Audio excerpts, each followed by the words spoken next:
তার কাছে পৌঁছতে গেলে তোমাকে নিরাবরণ হয়ে পৌঁছতে হবে, যেটি আমাদের ভাগবতে আমাদের বস্ত্রহরণ লীলায় প্রকাশ হয়েছে।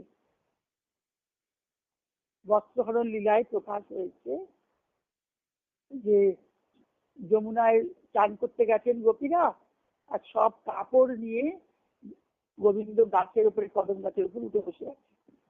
কদম না তমাল যমুনার তীরে ছিল, সেই গাছের উপর সব কাপড়, কাপড় খুলে গেছে,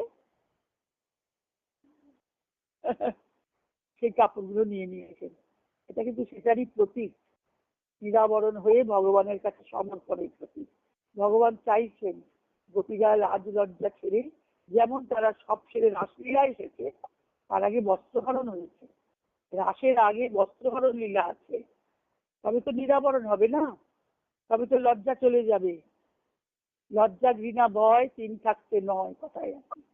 যদিও সারদা মা বলেছেন লজ্জা ঘৃণা ভয় তিন থাকতে হয়, রাখতে হবে আমাদের মেয়েদের সম্পর্কে বলেছেন। একেবারে নির্ভয় হওয়া দরকার নেই, এসব মা সমাজের আচরণের জন্য শেখাচ্ছে, লোকাচারের জন্য, অধ্যাত্ম জীবনের জন্য না। মায়ের কাছে যারা থাকতো স্ত্রী ভক্তরা, তাদের জন্য বলছে। তাহলে নিরাবরণ হওয়ার শিক্ষা আমরা বস্ত্রহরণ লীলাকে পাচ্ছি ভাগবতে।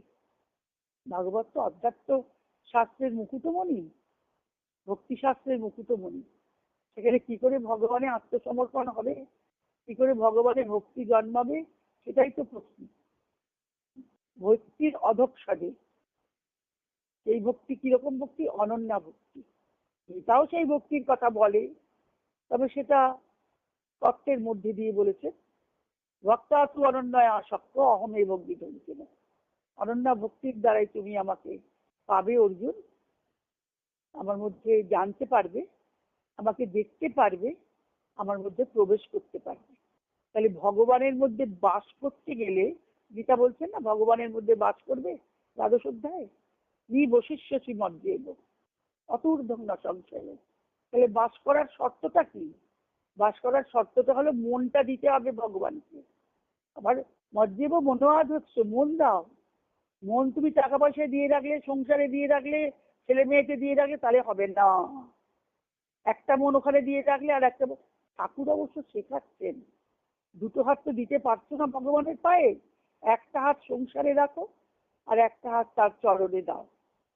সাধারণ মানুষের জন্য শিক্ষা করছেন। কিন্তু আমরা যদি রূপান্তরের পথে, প্রকৃতির রূপান্তরের যোগের সাধনায় আমরা যেতে চাই, তাহলে আমাদের দুটো